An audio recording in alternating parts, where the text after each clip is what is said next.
Hello നമസ്കാരം. അങ്ങനെ കാത്തിരിപ്പിനുള്ളിൽ ഭരതനാട്യം എന്ന ചിത്രത്തിൻ്റെ ആദ്യ ഷോ കഴിഞ്ഞ് ചിത്രത്തിൻ്റെ ആദ്യ പബ്ലിക് റെസ്പോൺസൊക്കെ കേരളത്തിലെ തിയേറ്ററുകളിൽ നിന്ന് പുറത്തുകൊണ്ടിരിക്കുകയാണ്.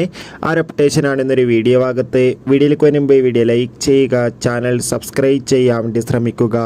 ഷൈജു കുറുപ്പ്, സായ്കുമാർ എന്നൊക്കെ പ്രധാന കഥാപാത്രങ്ങളായി ഇന്ന് ഓഗസ്റ്റ് 30 റിലീസ് ചെയ്ത ചിത്രമായിരുന്നു ഭരതനാട്യം. എല്ലാ സിനിമാ പ്രേമികളും ഒരേപോലെയായിരുന്നു ചിത്രം റിലീസിനായി കാത്തിരുന്നത്. അങ്ങനെ കാത്തിരിപ്പിനൊടുവിൽ ചിത്രത്തിൻ്റെ ആദ്യ ഷോ കഴിയുമ്പോൾ തന്നെ ചിത്രത്തിന് ഒരു പോസിറ്റീവ് അഭിപ്രായം ലഭിച്ചുകൊണ്ടിരിക്കുകയാണ്. ചിത്രം മികച്ചൊരു ഫാമിലി കോമഡി എൻ്റർടൈൻമെൻ്റ് ആണെന്നും ചിത്രത്തിൽ ഷൈജു കുറുപ്പിൻ്റെ നല്ല മികച്ച അഭിനയം തന്നെ കാണാൻ വേണ്ടി സാധിക്കുന്നുണ്ടെന്നും റിപ്പോർട്ടുകൾ സൂചിപ്പിക്കുന്നുണ്ട്. എന്തായാലും ചിത്രത്തിൻ്റെ കൂടുതൽ അപ്ഡേറ്റിനായി നമുക്ക് കാത്തിരിക്കാം.